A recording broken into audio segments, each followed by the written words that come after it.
And she has a title that I have always coveted, and that is that she is an explorer for the National Geographic.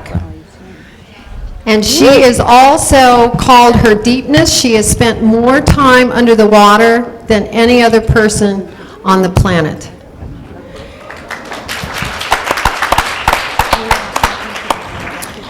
And we are so fortunate to have her here because she really is the mother of ocean conservation. And she has brought the awareness, along with Jean-Michel Cousteau and Jacques Cousteau, has brought the oceans into the awareness of almost everybody on the planet. So you're in for a real treat and to learn a great deal. Please welcome Dr. Sylvia Earle. Yay, Sylvia! Woo! Go, Sylvia! Woo, woo, woo! Thank you, Sally, and thanks to all of you for everything you're doing. Hoo-ha! Let's hear it for making a difference. So in China, they say that women hold up half of the sky.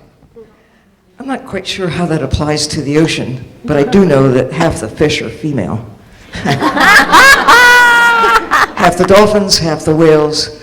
So, you know, this is a moment in time to speak for those who do not vote, like all those in the future, but also all of the wild things, present company included, but you do vote. This is such a crossroads in history, and it's so incredibly inspiring to see what you're doing to catch this wave and take us to where we need to be. We're past the first point. I want to go back to that first slide, please. I'm supposed to let her know, and when I wave my arms, we could be anywhere.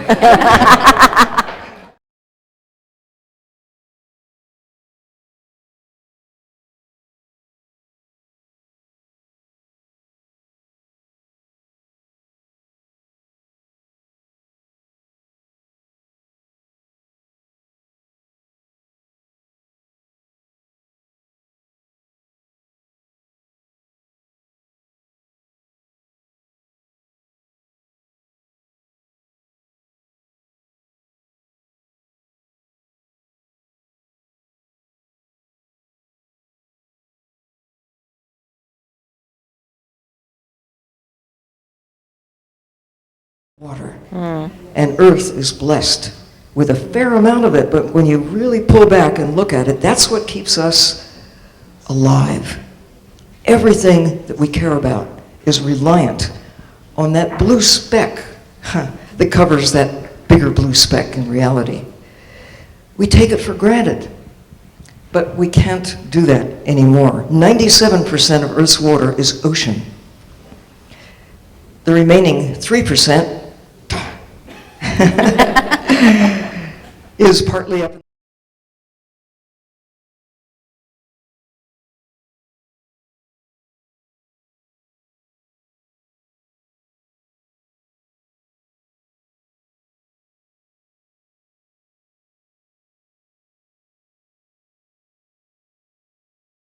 Take it away and we're sort of a dry husk.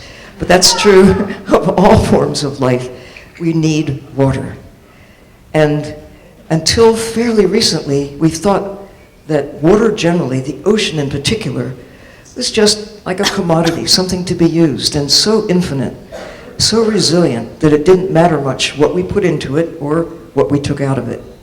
It's only about now that we're beginning to understand, like everything else, there are limits to what we can do to the natural world that keeps us alive. A spoonful of ocean water has literally millions of little guys, microbes, bacteria, archaea, and lots of viruses associated with them. It often looks clear, but when you really look at water, fresh water too, but mostly in the ocean, where the greatest diversity of life actually is. Nearly all of the major divisions of animal life and plant life too, and microbes and other forms of life are out there in the ocean. Only about half have representation on the terrestrial part of the planet that we think of as Earth. Well, most of Earth is ocean, if you think about the living part of the planet. And some of them are so beautiful, and we're just beginning to understand them, to see them for the first time, to see life in that living minestrone that keeps us alive, where most of the oxygen that we see in the atmosphere or breathe, you don't see it, but you rely on it, is generated by little green and blue-green creatures in the ocean, much smaller than these jellies next. But they're so important, providing the basis of the food chain for small, medium, and large kinds of things, like our fellow mammals, the dolphins, and the whales, creatures with brains much bigger than ours. I think they use theirs to good advantage. I wish we would do the same. This is the creature with the biggest brain on the planet. Sperm whales have social structure, families, travel over long distances with no roadmap, well, except what they've got in their brain. How do they do it? Well, the best thing that we humans have thought to do with creatures such as this over the ages, until fairly recently, was eat them. Carve them up for, commodities. We're beginning to have new respect for life on the land and in the sea. But our long ago ancestors, of course, as hunter-gatherers, relied on the natural world for their groceries.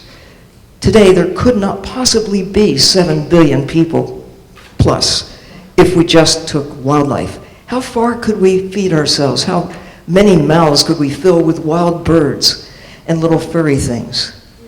Not too many. I mean, we'd be hungry and depleted of the wild things on the land, and now we're doing the same thing to the ocean that we did to whales, that we did to birds, until we've started to have an awakening about the importance of other forms of life or values other than just something to eat or as commodities to be cooked down to oil and bone. Whale shark, biggest shark on the planet. There may be some on other planets that we haven't discovered yet, but anyway, on Earth, this is the biggest fish in the sea. Now, sharks are in real trouble. 90% have been depleted since I was a girl. When we started to dive, I used to be warned about man-eating sharks, and then I realized I don't have to worry about that. Neither do most of you. Ted, you have to worry. But next, please. We have consumed so many in mostly the last half century. We could not get to where the sharks are until fairly recently, when technologies have enabled us to go further and deeper into the sea. It certainly is taking us further and deeper into the sea to extract ocean wildlife, not just sharks, tunas. It's amazing that one tuna fish a year ago, not even a year ago, sold for $1.8 million in the Tokyo fish market. Not exactly feeding starving people, rather feeding a choice. Most of us have choices about where we get our calories. Not all of the world does, but because we are extracting so much from the natural systems, we will not have choices going forward unless we think about what the limits are. So many fish have been depleted just in my lifetime. This image is actually a place that's been protected down in Mexico. Only 15 years has made all the difference in the world, where they have given the fish a break. Next, please. They're prospering. Nature is resilient. I love the fact that Jane Goodall was here. She has 4 reasons for hope: the human brain, the mind, the human spirit, the resilience of nature. The resilience of nature. Give nature a break, and there's a chance that things will recover, not to the way they once were, but better than they are unless we take action. The 4th reason, the kids coming along. And it's not just the children that are young in terms of years. It's the kid that lives inside of every human being. Present company, very much included. Kids, it's that sense of wonder, that sense of wanting to know, that sense of questioning who, what, why, where, when, how. I think they're curious fish, too. I've met some of them. Next, please. Most people don't get to see the faces on creatures in the sea. They see them swimming with lemons and slices and butter, but not actually swimming in the ocean. But that's about to change as new technologies are giving us access to the sea and getting more and more people out to see the blue part of the planet from the inside out, to realize that our lives depend on taking care not just of the water, but of the life in the water, fresh water and ocean as well. It's a living system of which we definitely are a part. Ask any moray. Some fish have not been accessible to humankind until fairly recently, such as orange ruffy, that live very deep and live very long, as much as 2 centuries. And yet in basically 2 minutes, you can have a nice meal and do in 2 centuries worth of growth. They live in deep water, like 2,000 feet down. We could not access them until very recently, but we are so good at catching them that, like other forms of wildlife, when we put our minds to taking them on a commercial basis, we can deplete them very quickly. Next. Krill in Antarctica, the cornerstone of that entire living system, dependent on these creatures that can eat the tiny plants and are eaten by larger creatures that cannot eat the tiny plants, that not only take up carbon but generate oxygen and drive great ocean food webs. Now we have decided that, all those krill, let's go get them. Krill oil, krill meal that we grind up and feed to cows, chickens, and pigs. What are we thinking? We aren't thinking. We aren't. We must think differently. Next, please. And we do, now that we have ourselves in the ocean. The ocean is not just a big blob of blue anymore that you see on a map. Next. We have the capacity. I've done this 10 times, to live underwater, to stay underwater, sleep with a fish for a week or 2 weeks at a time. This was last summer down in the Florida Keys. Next, please. Actually, we have invested in aviation and aerospace, satellites in the sky, spacecraft, the Skylab and the other forms of getting ourselves up high in the sky and sending our instruments too. It's paid off handsomely. We neglected the ocean, and it's costing us dearly. Because the biggest problem we face about not just the ocean, but about so many things, it's ignorance. It's not knowing what's there or why it matters. Next, please. New technologies are coming on, but we're way behind the curve for ocean exploration and ocean care. Next, please. Technologies that look like the space age are really rather primitive when you think about it. I have had the joy of walking around in space-like suits, 1,000 feet or more underwater, and I know that we can do this. Next, please. And the little submersibles. It's like the early days of aviation. These are so simple to drive that even a scientist can do it, and I'm living proof. Next, please. And if you don't like to drive, you can be chauffeured with a whole generation of new little subs that are out there. Put it on your bucket list. Do not let your life slide by without getting into a little capsule of some sort. There are a growing number around the world that you can go, like here in Costa Rica, and buy a ticket. Next, please. And submerge. Some are for science, like this Pisces sub by the University of Hawaii. I used this system last December. Next, please. In Hawaii. It wasn't that deep, about 400 meters, but it's deeper than I can go, or you can too, holding your breath. But I got to visit animals that are thousands of years old. Next, please. Looking out that window, gold coral is thought to be maybe 7,000 years old. Imagine what the world was like when this began as a small coral sprout, 400 meters beneath the ocean, offshore from Hawaii. Next, please. And who knows about this? Little fish, again, like the orange ruffy, live a long time, are vulnerable to our appetite for eating them. Next, please. Crabs, too, live a long time, reproduce slowly. We don't think much about just munching on them because we don't know what the real cost to the ocean and therefore to ourselves is. Next, please.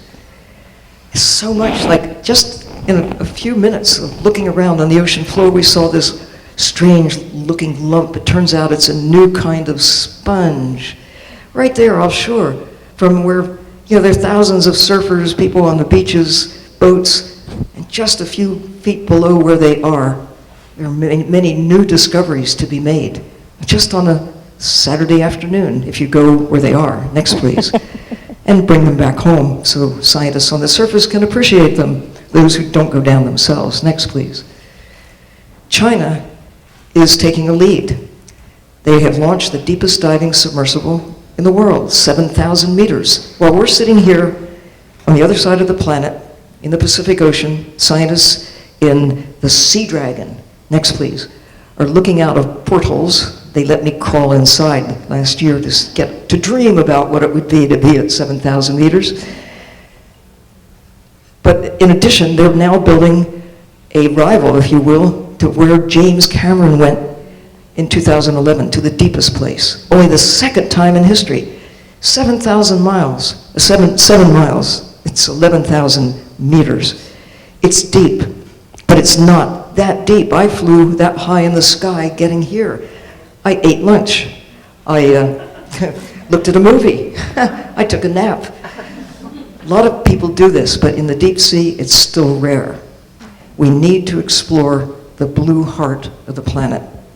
We need to invest in the technologies. We need to invest in the knowledge. Next, please. So, glass may be a key. There are submersibles coming along to have clear spheres, to be able perhaps to go to full ocean depth. James Cameron was only the third person ever to go to the deepest place that we know about. The first time was in 1960, 52 years ago. We're moving slowly, but Japan also has a submersible moving around the ocean nearly to 6,500 meters, but that's about half the ocean's depth. We still have a long way to go. Next, please. Dreams will come true. Next, please. This is one of mine. At the bottom, a dream machine. This is how it happens. You think where you want to go, what you want to do, and then you make it happen. Next, please. So one of the things that I hope that our voices can be used to be heard for is the blue part of the planet. Only in the 20th century, for the first time in history, did nations begin to tiptoe out into the ocean, now 200 miles, to embrace the ocean the way we have the land. We have a second chance to get it right. If we could start over with the land as it was, say, 1,000 years ago, what would we do differently now that we know what we know about water, about the diversity of life, about the limits to how much we can shake the systems that keep us alive and still have a planet that works in our favor? In the ocean, we're getting there. Half the world is beyond national jurisdiction, the high seas. And right now, in New York, deliberations are taking place about what to do with half the world, the high seas. Everyone has a stake in this. If you breathe, you will care about the ocean, because most of the oxygen is generated by the little creatures in the sea. Next, please. So there it is, that little blue speck, with some specks on it that represent hope spots, areas that are being identified for protection.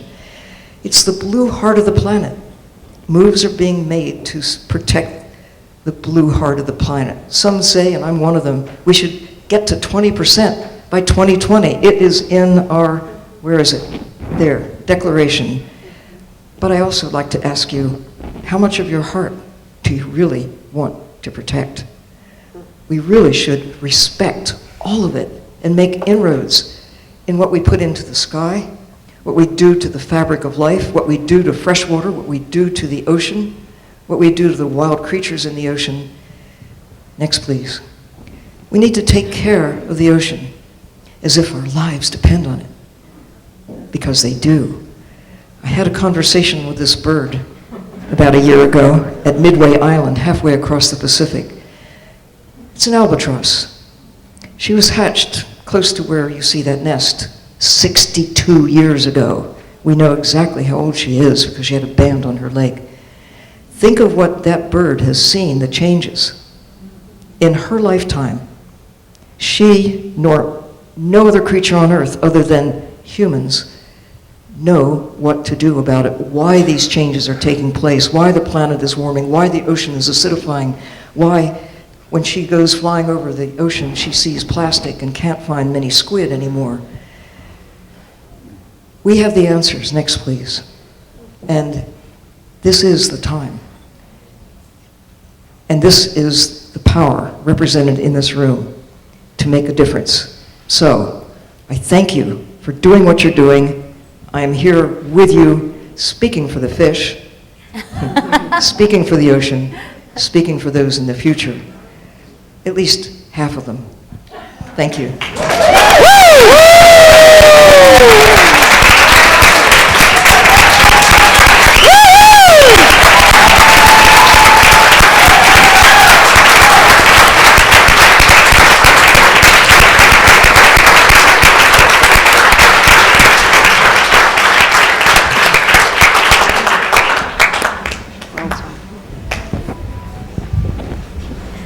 Sylvia, Thank you so much, Sylvia Earle. Beautiful, beautiful presentation of our beautiful mother planet, our mother ocean.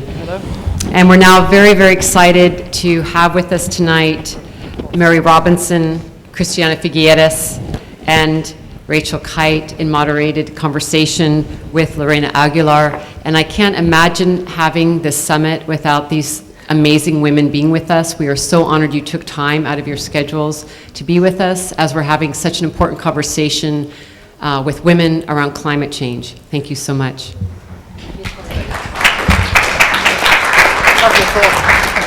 ¿Cómo querés que nos sentemos? Las tres acá y yo. Madam, after you.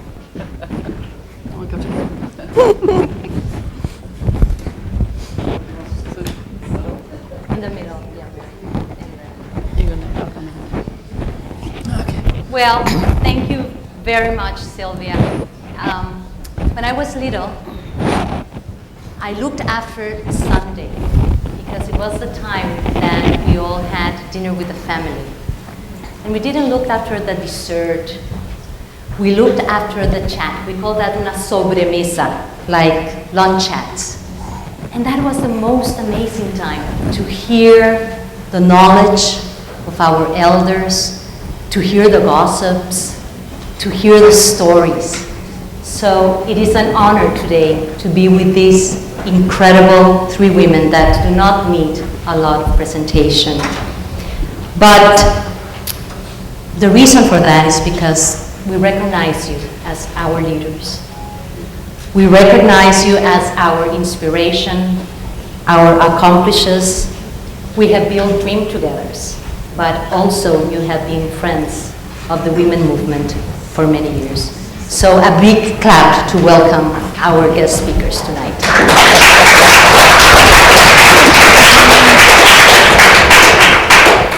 So we're going to start a little bit personal about the reason why you embraced gender in climate change. Was there an aha moment in your lives that make you think, oh my goodness, gender does make a change when we're talking about environmental issues, especially climate? So Rachel, so we know each other. So what was your aha moment, or when did you start embracing this? You know, good evening, everybody. I'm very pleased to be here. I was an activist on environmental themes in Europe when I was as a youth activist, and in the run-up to the Earth Summit, so in 1989-90, I was very active in the European dialogue around the health of the environment. Environment being understood not only as the thing that bound East and Western Europe together, because any pollution that went up one side affected the other. I mean, there was no iron curtain as far as acid rain was concerned. But I hadn't really thought about the gender dimension at all until this rather brusque New Yorker with a very big hat called Bella Abzug barged up to me in a press conference in Norway and said, "Are you a woman?" And I was so taken aback, I didn't quite know how to respond, and I'm like, "Well, yes." And she says, "Well, why aren't you working with women? Women have a truth to them, and you better tap into it." And so that was sort of the end of that conversation. I was in the middle of a press conference, and I went away, and then about 6 weeks later, and I'd actually got pneumonia, and 6 weeks later a ticket arrived, an airplane ticket to New York, arrived at my office with no explanation. It was just a ticket. Nobody in my office knew what it was. I didn't know what it was. And then a fax arrived saying, you've got to come to New York to this meeting. We're going to bring women together. And it went on from there. And then, it was really in Rio, in Planeta Femea, when you had women from all around the world, regardless of what was being negotiated, just finding this incredible power of what happens when women lead. And that was really the moment that I realized that was where I belonged to. And Mary? I think it's because I came to the climate issue from a human rights perspective. And I've been very interested in women's empowerment and women addressing issues, because a lot of the human rights violations affect women particularly. But when you think about climate and you think about the climate shocks that undermine the ability to put food on the table, and so the gender dimensions became very obvious. And I was struck by the fact that they weren't being brought out in some of the programs, even more recently in the Scale Up Nutrition Initiative. I happen to be on the lead group, and looking at the initial stages, it wasn't clear that they were bringing out either the gender dimensions or women's empowerment in addressing those dimensions. And so it was good to be able to point this out pretty bluntly, again, in the language. It's absolutely key, women's role in being at the coalface of what's happening, and having to cope and learn and use traditional methods sometimes. I'm sure you've been talking about this with indigenous groups, the knowledge, the resilience of local communities. My foundation, the Mary Robinson Foundation Climate Justice, had a conference last April in Dublin while Ireland had the EU presidency on hunger, nutrition, climate justice. And Rachel, you were at that conference, and we had over 100 people who were experts, because they actually cope daily with the severe impacts of climate and still make their communities work, do the fight back. And it was an extraordinary conversation where we sat in equal circles of high policymakers and local communities. And that interaction was really stunning. And I think the messaging is very important. We will not address these issues unless we listen to communities, unless we give them space and voice, unless we realize the local knowledge and the need to encourage and also help to transfer technologies, help to support, but actually also listen and learn from that local. I'm always fascinated when you talk, you always bring the communities and the projects that you have been in touch with. Yeah. And that I've is learned so something, much. yes. That's where reality happens. Yeah. That's why I loved the program here, because it seemed to me there was a lot of learning together. It was a big buzz as we came into the room this evening before we had that wonderful talk about the importance of water and the oceans. But I have a sense that there's been a great sharing and energizing each other, and I can feel it. So it's really great to be here. Christiana, but before you say anything, I'll have to point out that it was not until Christiana Figuerres arrived to the Climate Change Convention that we start seeing gender. So for that, I think you deserve the biggest. But what was your aha moment, if there was any? So, Lorena, there was a aha moment, and it has a lot to do with you and with Natalie. Natalie? There she is. So here's the real truth. I worked on climate change for almost 15 years before I got to the Secretariat. And the gender aspect had never crossed my mind. It has never crossed my mind either with respect to climate or, in fact, even with respect to professional opportunity or nothing, because I was blessed by growing up and getting into my profession and doing my whole thing as though I didn't have any gender, frankly. And I remember very clearly that just a few weeks after I joined the Secretariat, I was tossed into a meeting in public in which Natalie was there and Lorena was there. And they started peppering me with questions about the gender aspect of climate. And I started getting very uncomfortable, like, what? Somebody forgot to brief me about this. What is this whole thing about? So, for that, I sort of improvised and sort of sidestepped the questions, and I think I sort of survived. Oh, you sure did. And You impressed then- us a lot. And then I thought, I better figure out what this whole thing is about. So then I started to look at the data, and I went, holy shit. Because then it struck me, oh wow. Okay, my motivation for working on climate is what Mary would call climate justice. In my words, it's about the next generation. That is my motivation for working on climate.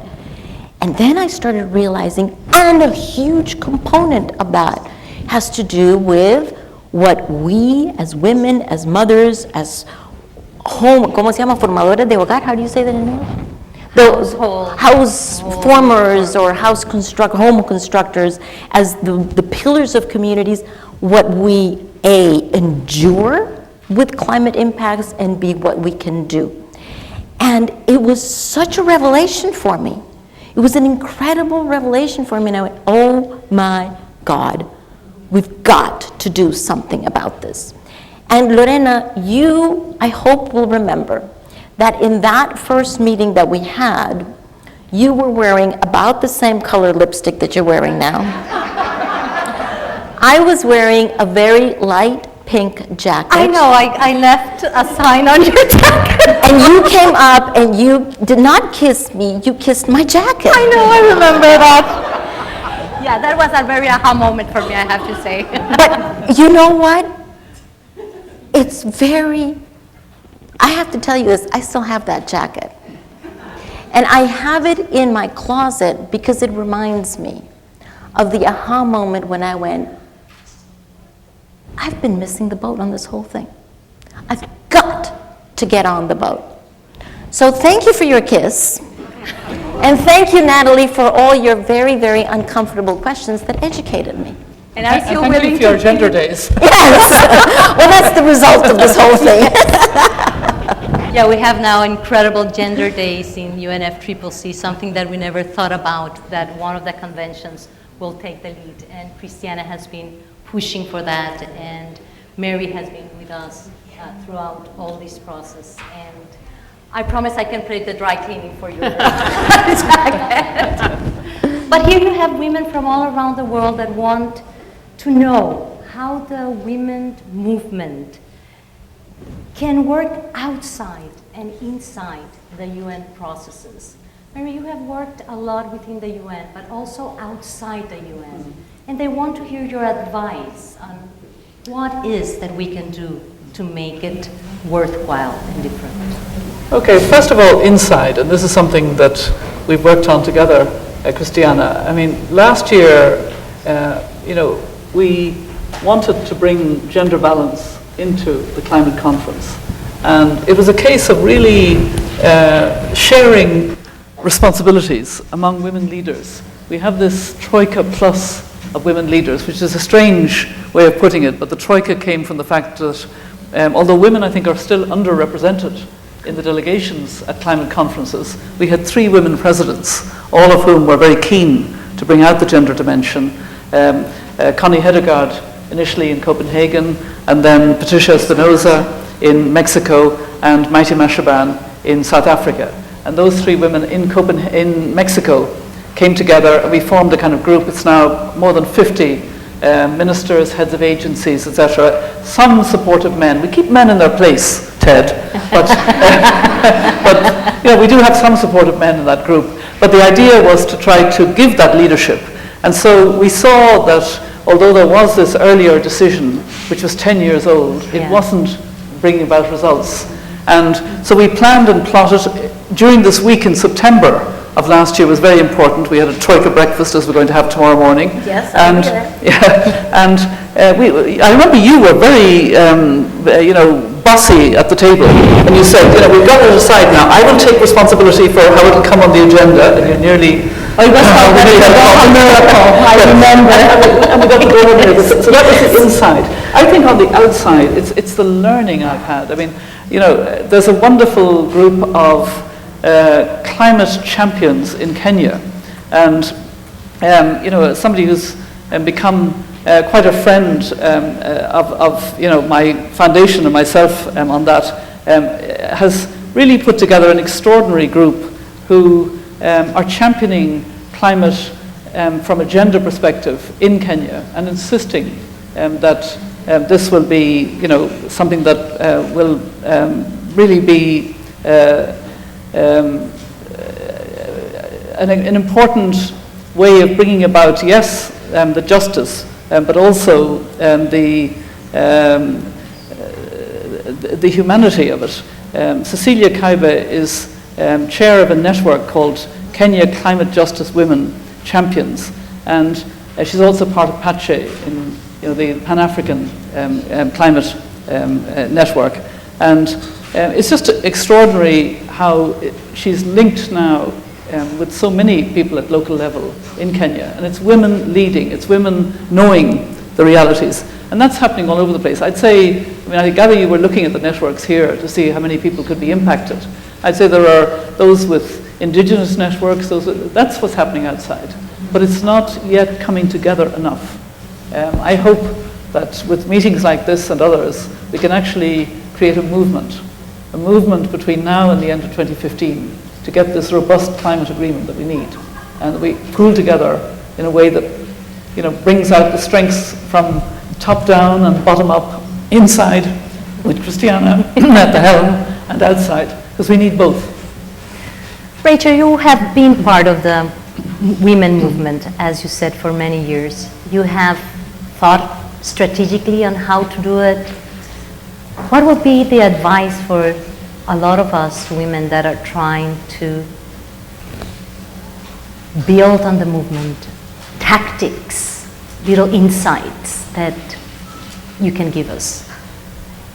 Well, the thing that the movement has that few other movements have and few other groups have is a ferocity in its righteous indignation, which when channeled can move immovable objects. This movement has, on behalf of women of every background, of every caste and character, just knocked down obstacle after obstacle after obstacle in the last sort of 2 generations. It's a phenomena. So we know that when we do that, when we come together, we have something truly irresistible. And so what I think really works is when we are able to twin the irresistibility of women's voices when they come together from every possible background with a real discipline about what it is that we want. And then there I think there is room for women to be on the outside, describing the issue, the way Sylvia just did beautifully around the ocean's perspective, right? To bring the sort of truth down into human terms, the reality of climate change in one woman's life. I think that the picture of painting through storytelling is very, very important. But then on the other hand, it's about being in the room, as Mary and Christiana have proven. It matters who's in the room. It matters who's on the delegation. It matters as people I used to work for used to say, is it a woman's woman or is it a woman? It matters that we educate other women about what the issues are. And then it matters that our evidence and that our data and our arguments are without question. Because when we get into halls of power and corridors which are not so used to that irresistible nature, then you're going to get questioned. Do you have your numbers right? Do you have your data right? Where's your examples? Where's your proof, etc.? And you have to be able to marshal arguments in traditional ways and in different ways in order to make the argument. In that sense, the report that the bank put out, it's incredibly useful for that data that you're mentioning. And then we have to get our data right. So you led that process of developing that precisely for that reason. And I think that it's a document that we should all consult and use. It's one of the strongest documents that has been produced. I'm constantly surprised by the data. I mean, you should never believe that you know it all, because I was looking at the data on disasters, and on natural disasters, and I was, and once you start asking different questions of the data, it tells you very different stories. So why do women die at 3 times the rate that men do in natural disasters? Well, for all kinds of reasons, right? They're less likely to have learned how to swim.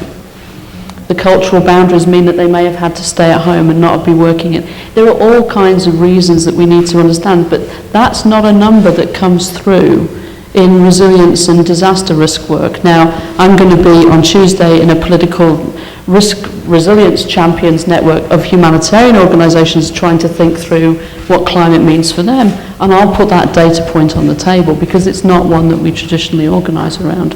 But there's another constituency of women that would come to the table if that was known, or known more widely. Can I jump in here Yes, of course. on Rachel's point of ferocity? Ferocity. It is very true that it is there to be tapped. And it is also very true that there is a sleeping giant that can be woken up here. But frankly, it's got to be woken up, okay? The women's movement is not focused on climate. True. We're just not. That's right. It's true. We have won many other battles in the past, but we have definitely not focused on this one, with a few exceptions of Mama Mary and a couple of others. Yeah. But the movement as a whole has not taken this as, frankly, the battle of the century that it is. And I'm not sure what it's going to take, Does it take even more pain? Does it take even more deaths? Does it take even more absolutely atrocious natural disasters? Or can it be done without that? Yeah.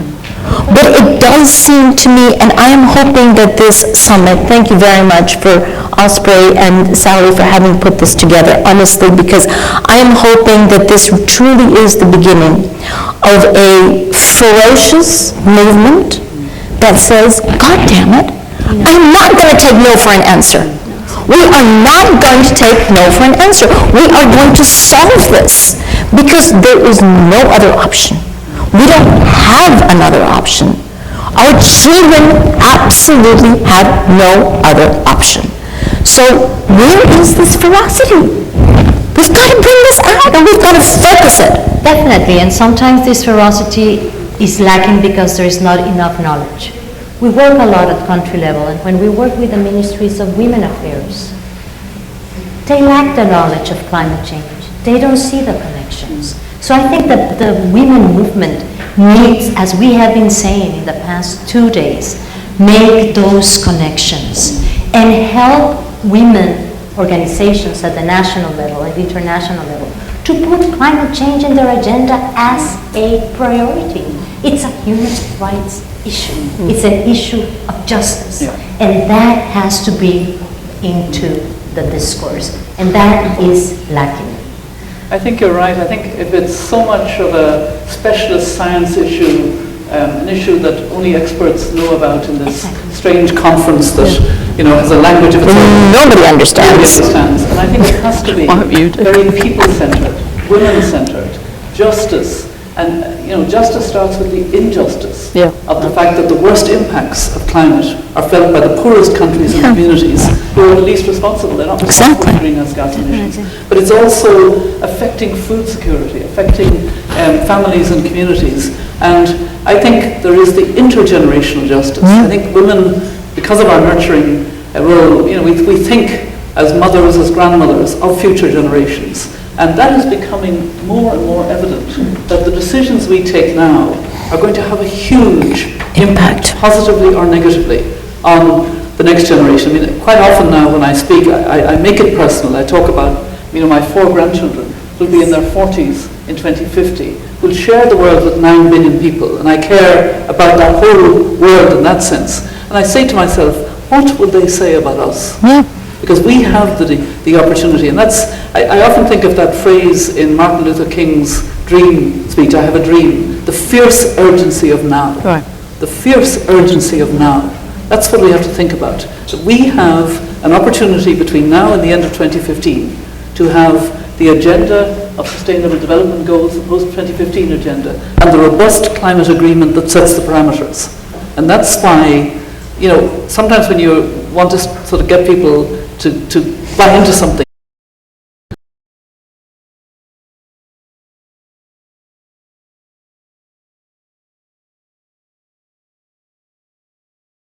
we will be having cars that actually suck up the power from the road that they go on because it's going to be inductive energy. That's exciting.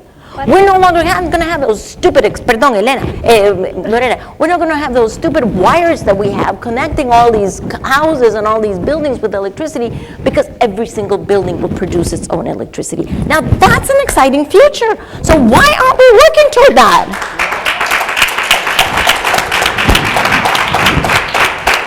But you mentioned the financial mechanisms, and both of you lead processes that have impact on the financial mechanisms.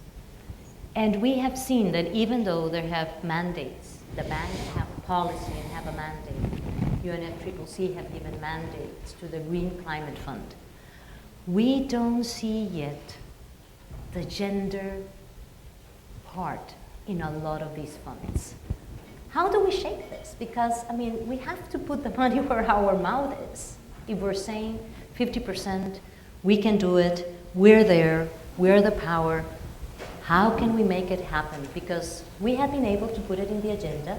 We have been talking about equality and parity, but the financial mechanisms, where the money is, where it makes the difference, where we're putting the investments. How do we do it?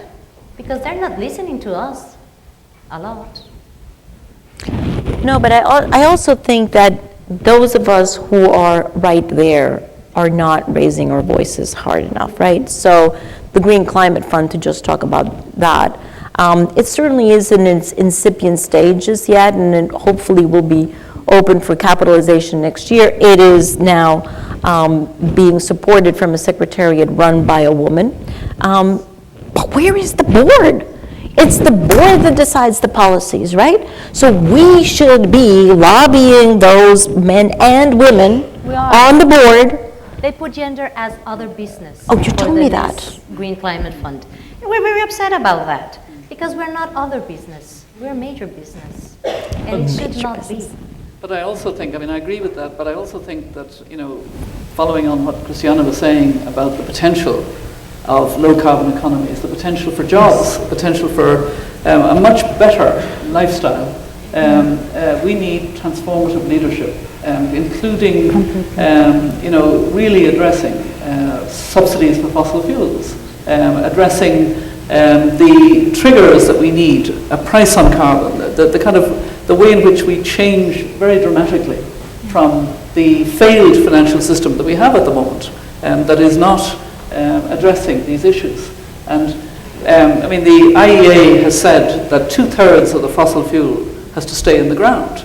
That's extraordinarily challenging, but in a very good way. Yes. You can say, yes, but what about poor developing countries that find oil or gas? Very often it's actually a curse. If they have the transformative technologies and don't have to go through the fossil fuel cycle, it would be much better. So, you know, we really need to be, as women, not just talking about gender in a more traditional way, No. but insisting upon a transformative leadership.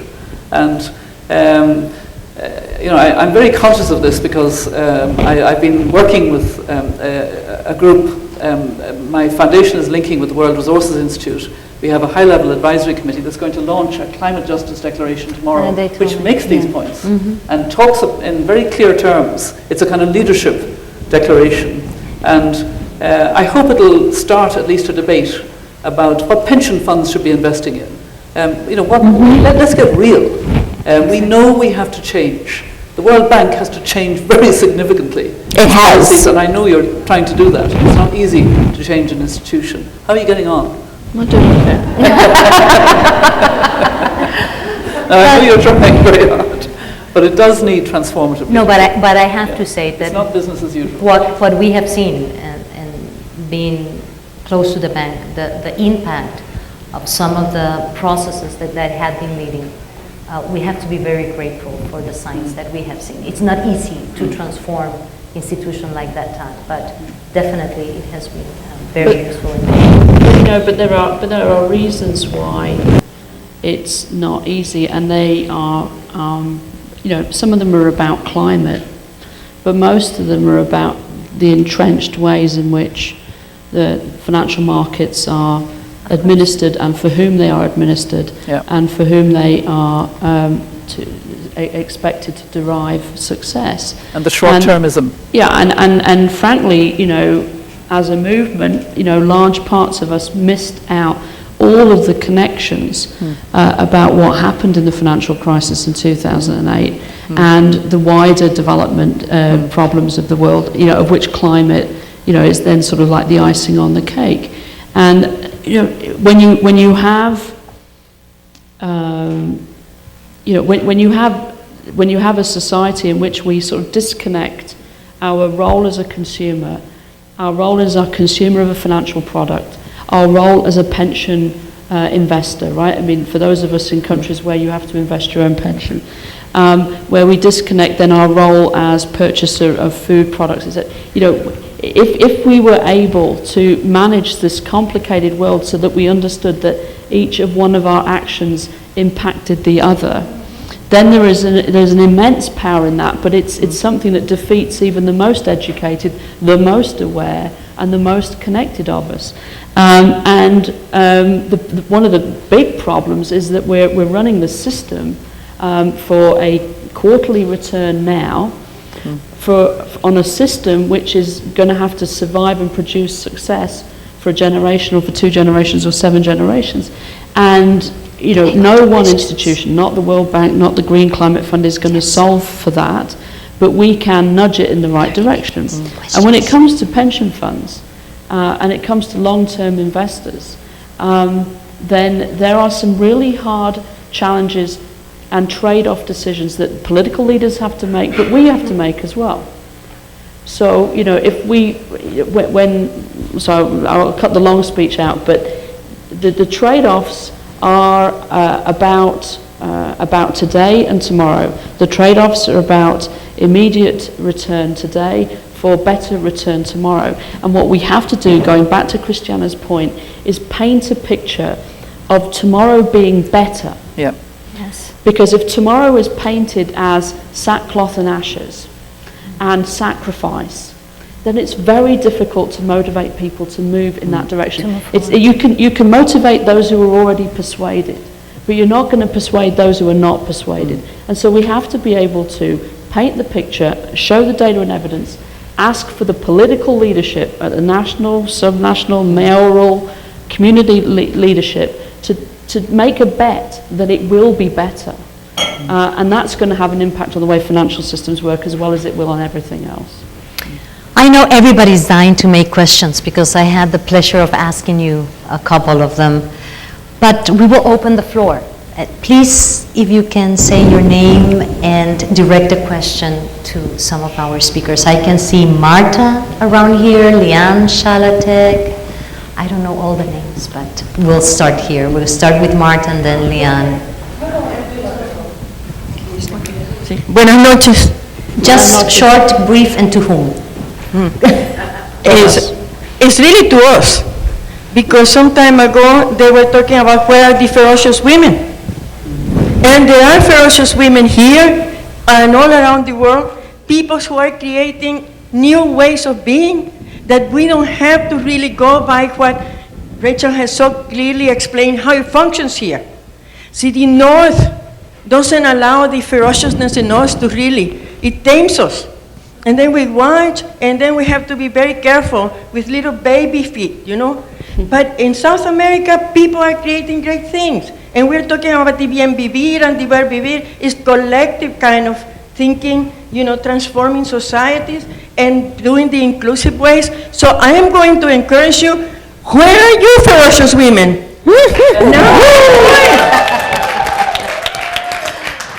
Leanne, we're going to take 3 or 4 questions. Christiana, hi. I appreciate your call basically to the board of the Green Climate Fund to do their thing to ensure that the Green Climate Fund is going to be gender responsive. And you're right, a lot of the policies are being shaped right now as we are discussing the business model framework, and those relevant policies that are not going to be done with the gender mainstreaming policy that is retroactively imposed on already set policies, but the policy formulation that has to happen now has to be done in a gender-sensitive way. And while unfortunately gender at the next board meeting is only under other business, we are driving and we are forcing on hoping that there will be a gender decision, including one that asks for the preparation of a paper on a gender mainstreaming policy to kind of force decision-making in the board. But one other thing that I wanted to mention quickly, besides the responsibility of the board, I think it's also the responsibility of the COP, because the Green Climate Fund is a financing entity under is an operating entity under the financial mechanism, just as the GEF is, and this is the COP who gives guidance to the Green Climate Fund, to the board, to the executive director.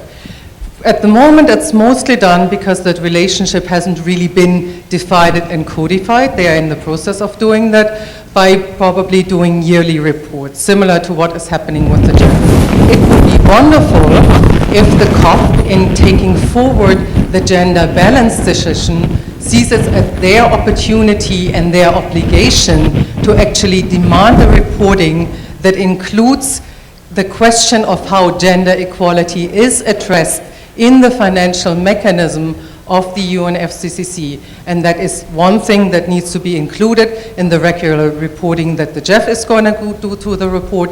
And certainly it would be a good start for the relationship of the GCF with the COP if they start out with a reporting that from the very beginning integrates the question of how gender equality as a cross-cutting issue is addressed in the financing decisions of the Green Climate Fund. Thank you. Thank you, Leanne. You have your colleague next to you. Yes, and then we're going to take one over here. Yeah, hi, I'm Kasia Joubert. I work for the Global Eco-Village Network, and I feel we have a lot of solutions. I speak for 20,000 communities out there, some in the north with the lowest ecological footprints that are currently measured in the northern world. And in the global south, we know how to work with the ferocious energy of women in communities that are seeing the well-being of their families and their communities be jeopardized. We have the knowledge, we have the skills, but we don't have the visibility and we don't have the support.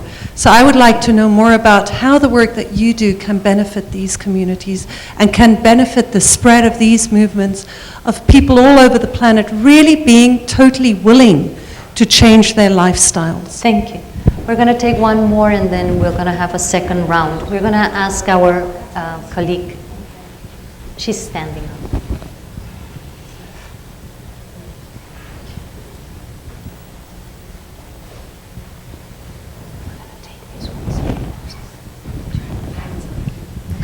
Hi, I'm Trish Glazebrook, Gender CC, and also the University of North Texas. I want to look at you, and I'm being told I need to look at the camera. We have talked several times over the last few days about one of the challenges being the great disconnect between those of us who are working in the fields and working in the fisheries and working on the ground and the national and international level of policy discussion.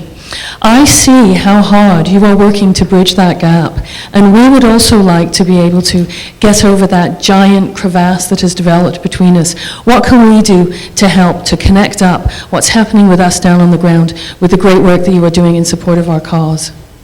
Thank you. We're going to take comments from our panelists and then go for a second round of questions. Mary, do you want to start?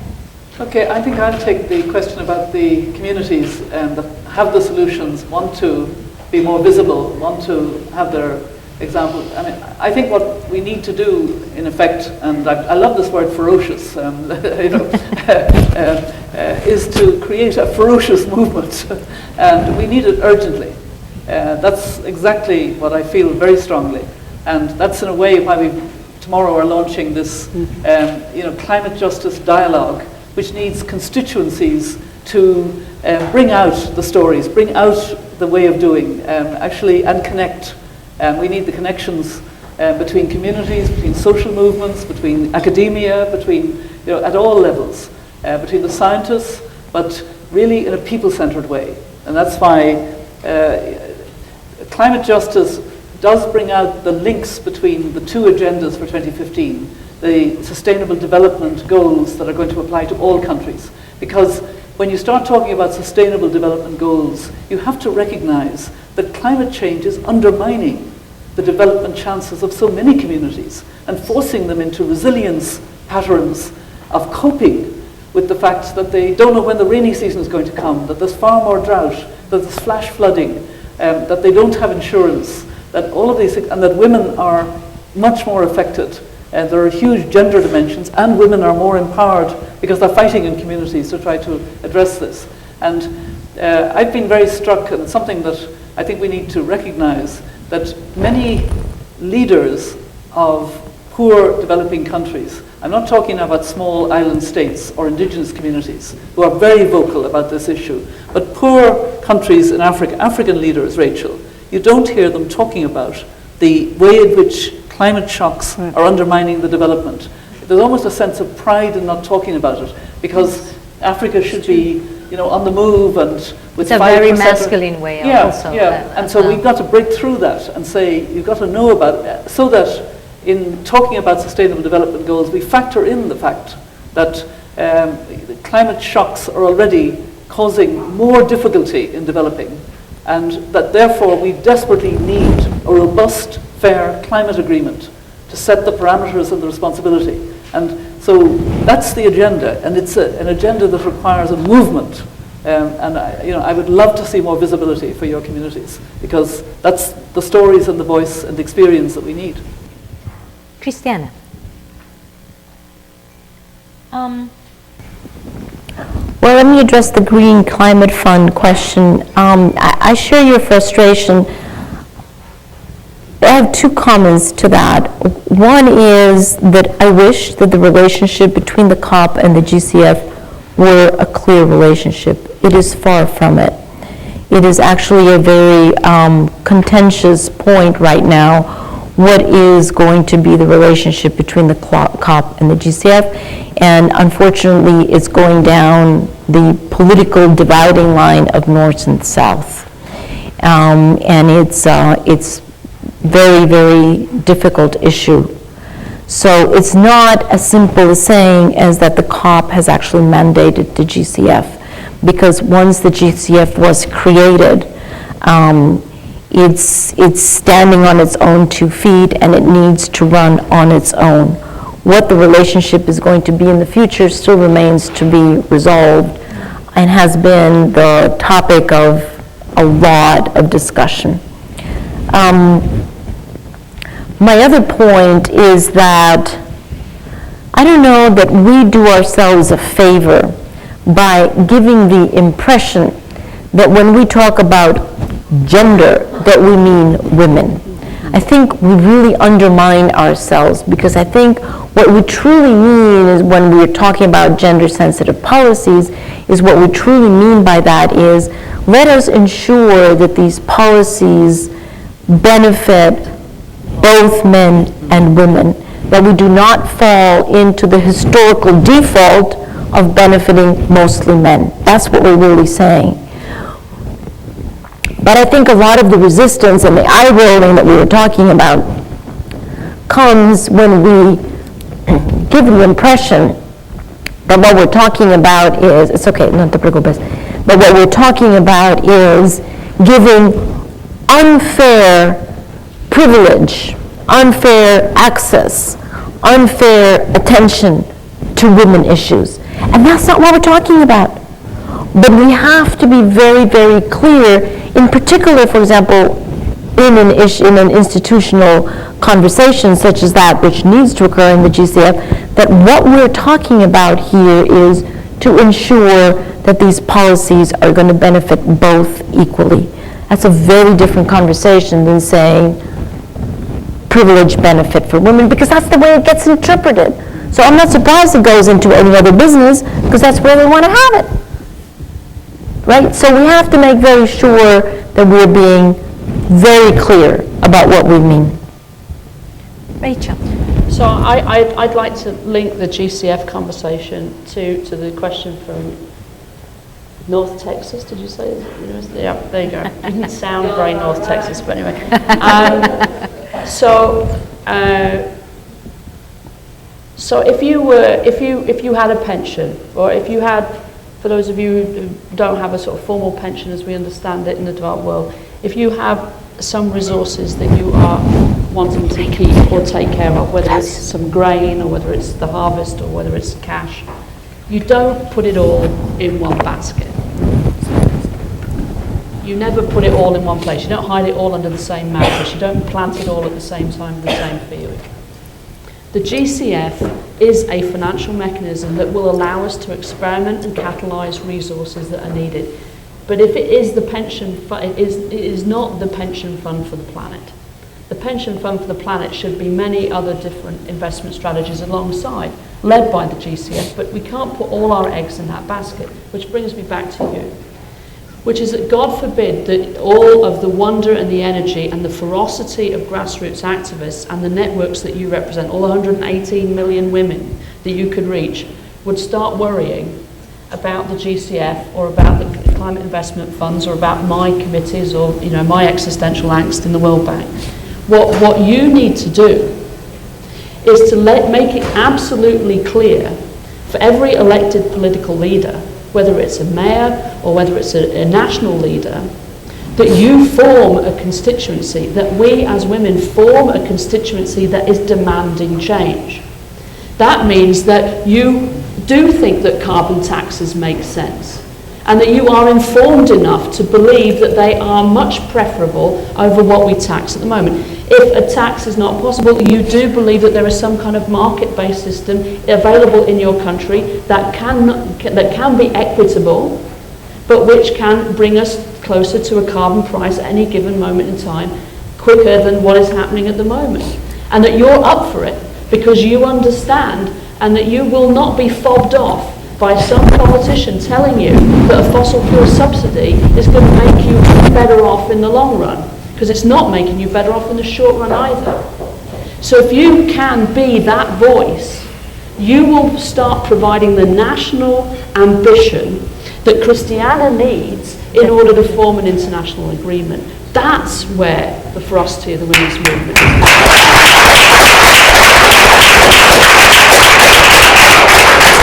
We'll have two last questions and then we have to close. So, yes, please. Thank you. Honorable Mary Robinson, Vatia, you came here. I have a simple question for you. I'm a Ponca woman from Oklahoma. Ijiji Juthi. My colonized name is Casey Camp.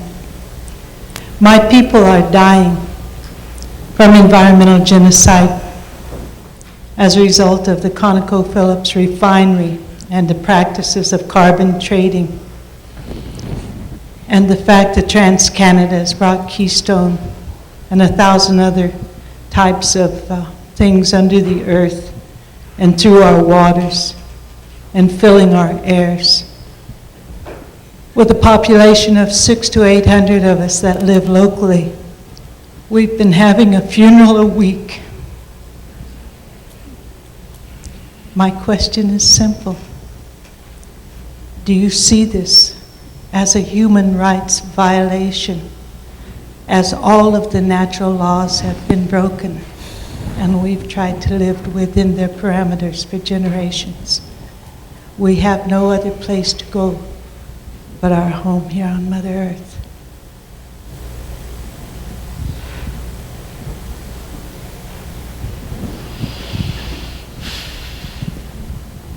Our friend from Bangladesh, ActionAid, please.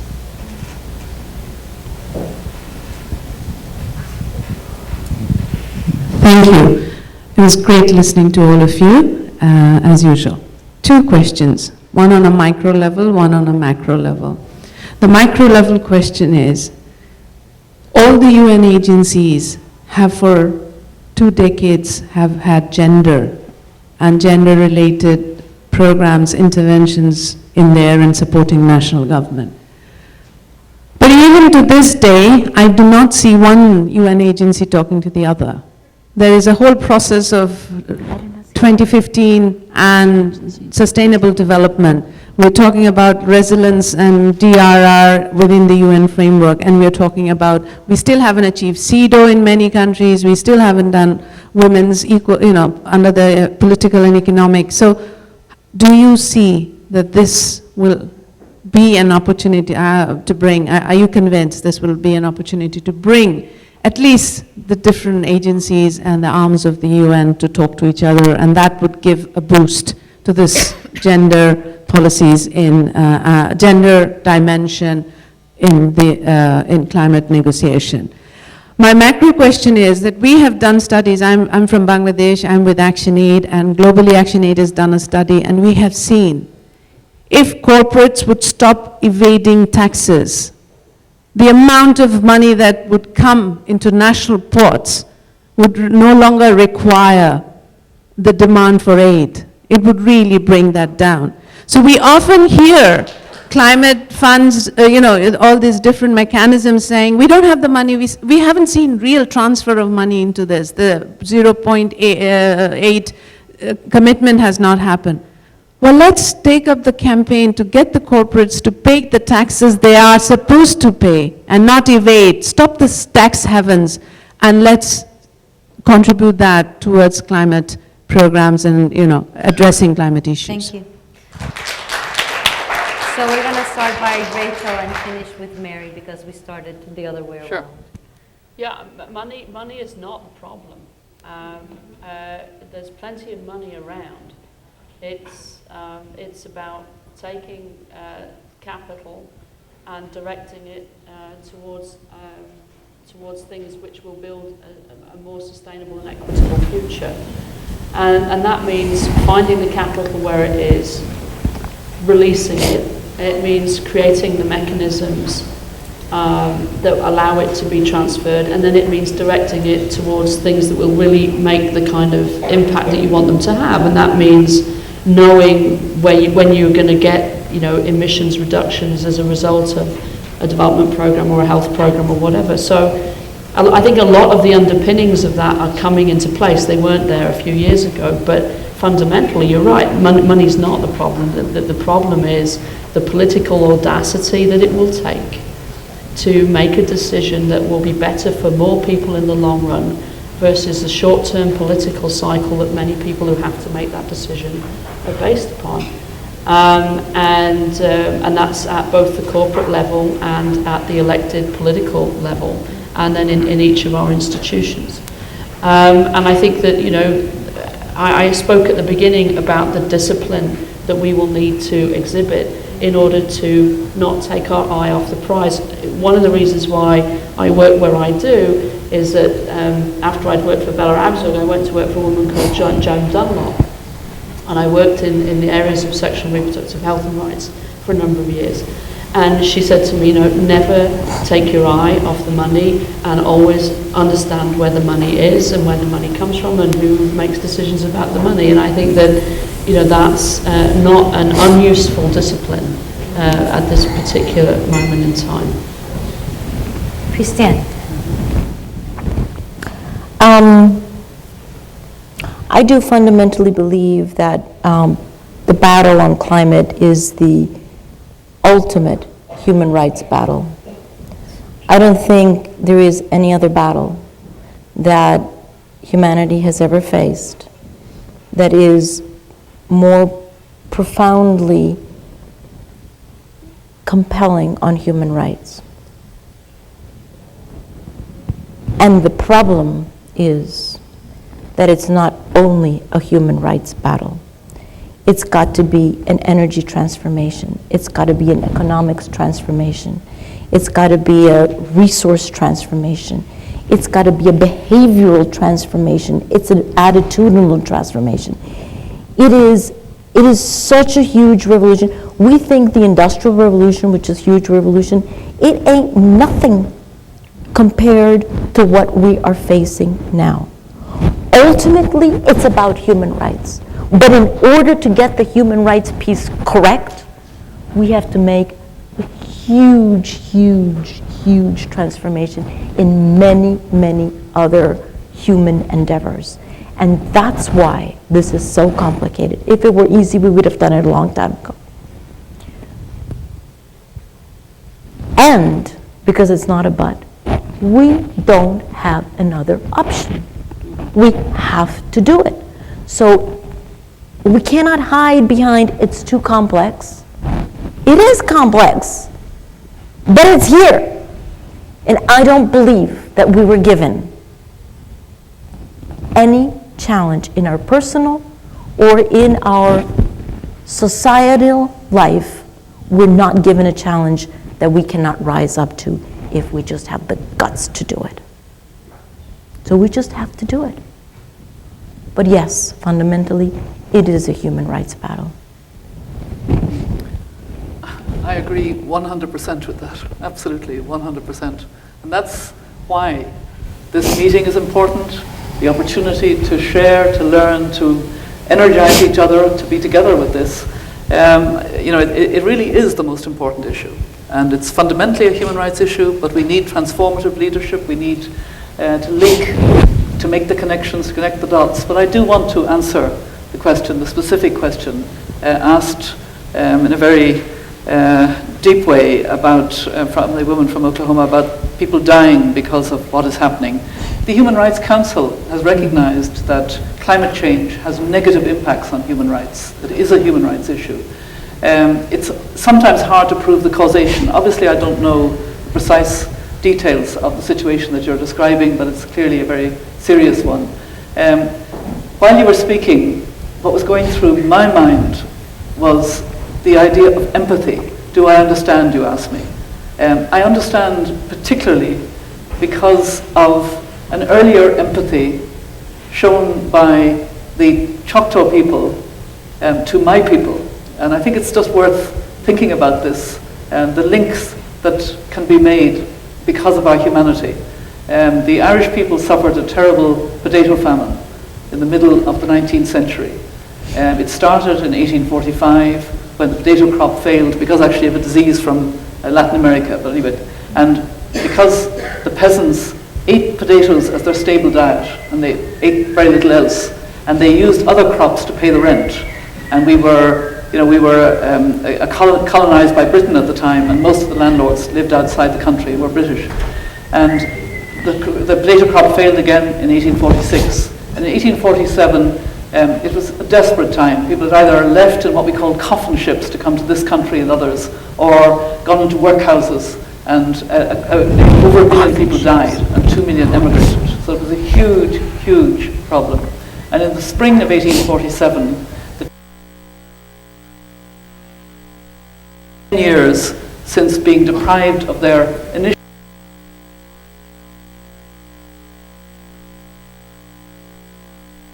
increased. We're not quite sure how They learned about an island far away where people were dying because the stable crop had failed for the third year. And the Choctaw people in 1847 raised $710 and sent it to the relief of Irish famine victims. And we know about that because there was Victorian bookkeeping, and they registered the money coming in and what it was spent on. And as President of Ireland in 1997, 150 years later, I had the honor of going to Oklahoma to thank the Choctaw people. And I kind of later as High Commissioner used that story to say that's a connection that is at the heart of our humanity. The connection, no gain, no association particularly, except the pure humanity. So we should care about the concerns of your community, and we should care. It's at the heart of human rights.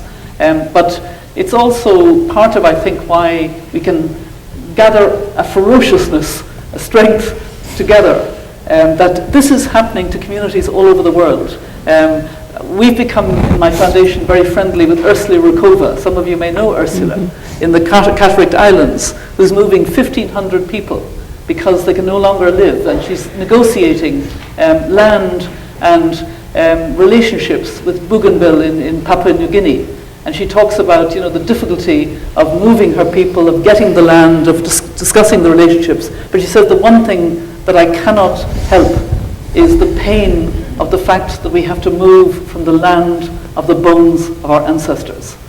And with climate change, there will be a lot of people who will have to move from the land of the bones of their ancestors. And that's why we have to, galvanize ourselves and realize, but I absolutely agree, you have not at all exaggerated this point in time. We happen to be living in a point in time where we have a huge human rights justice issue, but also a time for transformative leadership and transformative change.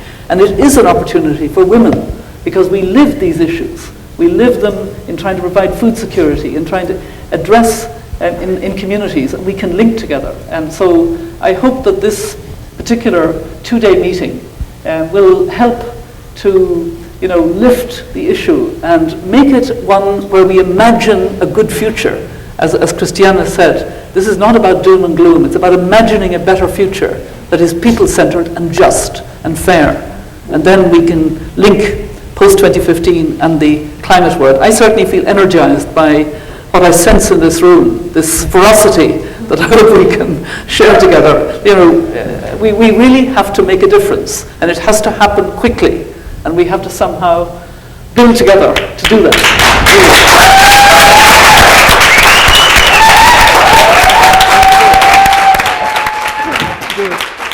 What an honor, huh? Thank you very, very much. Thank you.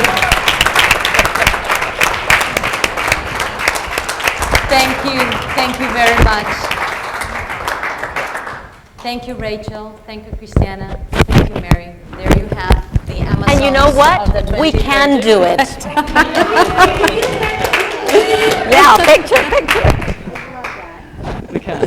We can. And we will. You know, Yes, I we always can. wanted one of those. I've never found it. Okay.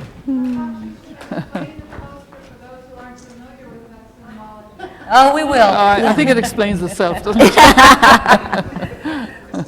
Now, we also have a surprise. Osprey, Sally, on behalf of the women that you brought here, you built this dream, and we have no other way to thank you than by offering something from Mother Earth on behalf of the staff. Thank you so much. Thank you.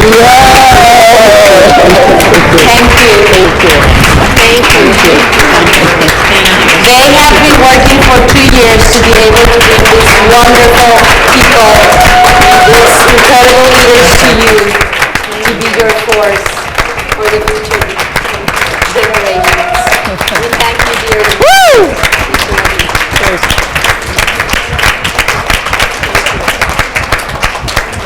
Let's go and be fierce Ferocious.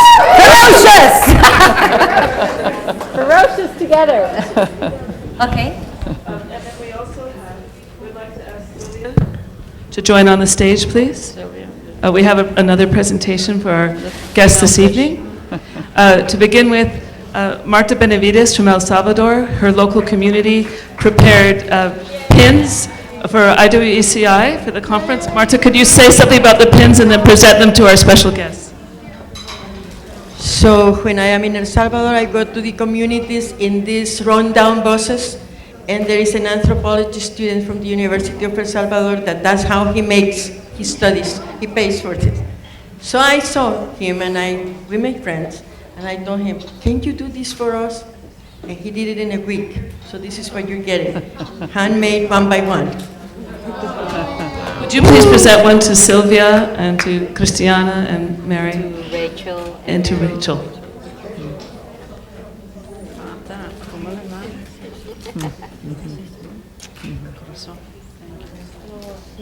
Tan linda, Marta, muchas gracias, qué lindo, gracias. Muchas gracias. Okay, nice. And finally, in recognition of all the work that Osprey and Sally did to bring women together, because we know when women come together, we can really make a difference and do all the organizing that it takes, that we have, for both of you, a copy of the declaration that you worked so hard to make, signed with gratitude from all the attendees.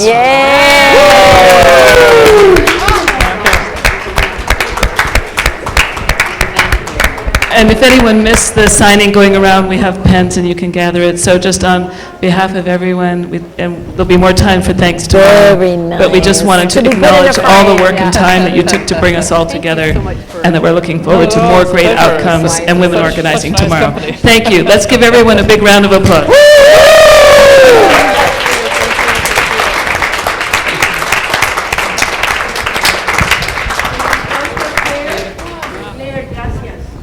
Gracias. Gracias. Beautiful. ¿Dónde lo conseguiste? Well, I wanted to say, tonight at dinner, Christiana said to us at dinner, you know what? We're making history here. And I want to say, I agree. We're making history here, ladies. This is just the beginning of the ferocity.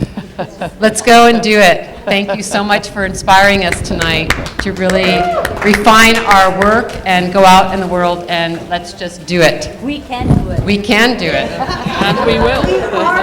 We are doing it. Exactly. There you go.